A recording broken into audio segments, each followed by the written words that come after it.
These that may well include black holes and wormholes, time machines and cosmic streams, gravity waves and singularities, our universe's Big Bang birth, and many other beasts, wondrous, weird, and wild. For decades I, a beast materially composed, have been consumed by quests to fully comprehend this warped side of our universe. How? Through tricks of mathematics and computer simulations, probing Albert Einstein's relativity equations. And in a 1,000-person fleet of scientists and engineers, we've pursued the quest to invent, construct, and utilize our behemoth LIGO, or humans' first encounters with the warped side of the universe.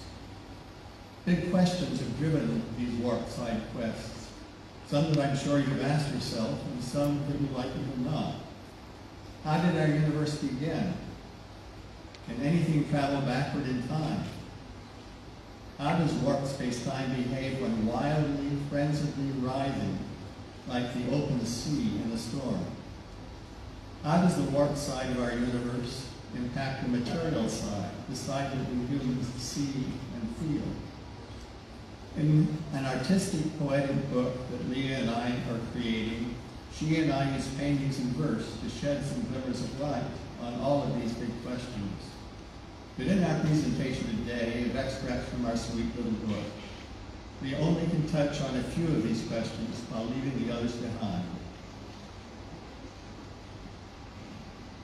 First, we shall lightly explore the quintessential example of a beast who inhabits the side that is warped, the black hole. In the 1920s and 30s, when black holes first emerged from equations of relativity, Einstein didn't believe. They were far too bizarre for belief. But now we know that Einstein was wrong. Among the stars of our universe, quintillions of black holes are sprinkled, and millions inhabit our own galaxy, our Milky Way, our home. The black holes all are hidden from view. They emit no light whatsoever. Nevertheless, they make themselves known when their gravity tugs on stars and on planets, gases, and galaxies. A black hole is made from space that is warped. What space is warped, we may very well ask? Nothing less than all of the space of the universe in which we live, the space of all our activities, with three familiar dimensions, east and west, north and south, up and down. What is the way space is warped, you might ask?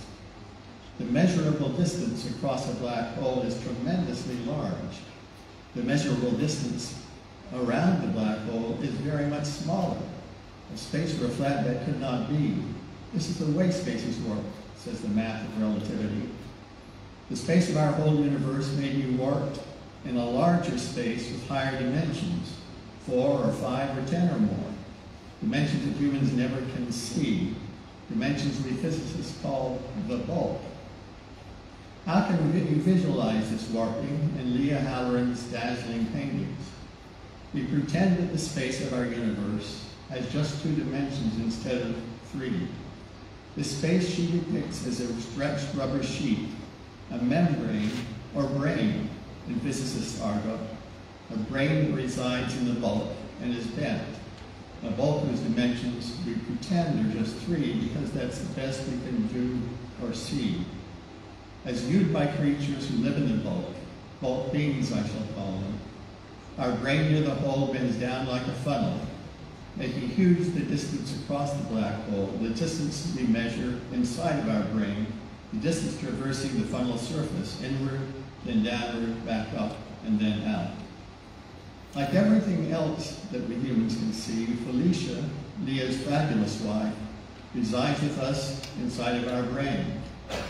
As bulk beings watch, gravity drags her along the brain surface and into the funnel and downward toward the funnel's tip. A vicious and lethal tip it is, the black hole's singularity. We also reside inside of that bulk, though far from the hole where the brain is flattened out. We see Felicia by light rays that cruise inside of the brain and not through the bulk.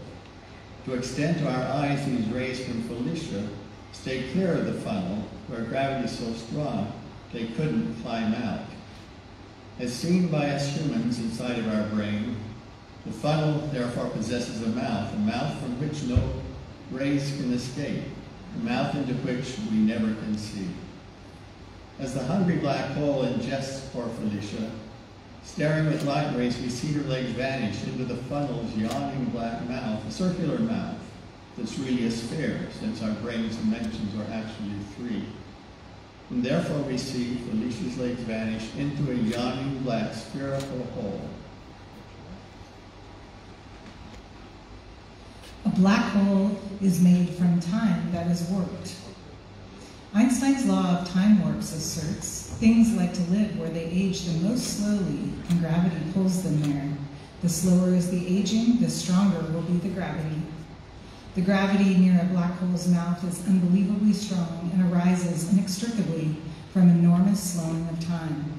If Felicia hovers near the mouth of the hole for only a single hour, when safely returning home, she'll find 1,000,000 years on Earth have passed. You and I and Leah long since have died, and Earth has changed unimaginably. At the lip of the black hole's mouth, time slows down to a stop. So gravity there is boundlessly strong. Nothing there can escape its grip. Not light, not rockets, not particles, not anything at all. Whatever is drawn past the lip of the mouth forever is lost from our universe. So the lip of the mouth is a black hole horizon into which we never can see unless we too plunge through the lip with return and impossibility. And what of time inside the horizon below the black hole's lip? What can be slower than time fully stopped? Beneath the black hole horizon, time is cascading downward towards a vicious, chaotic singularity lurking within the black hole's core. A stormy singularity where space and time are wildly warped. A chaotic singularity where tendencies and vortices erratically stretch and squeeze and swirl. A lethal singularity destroying all that plunges through, even space and time.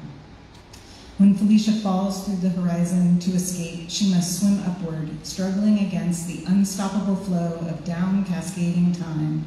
Backwards in time she must swim, her only hope for escape.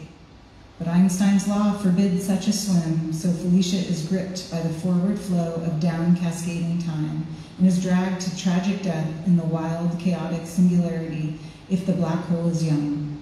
And what if the black hole is old? Possibly, can she survive? Let's just let that query gestate.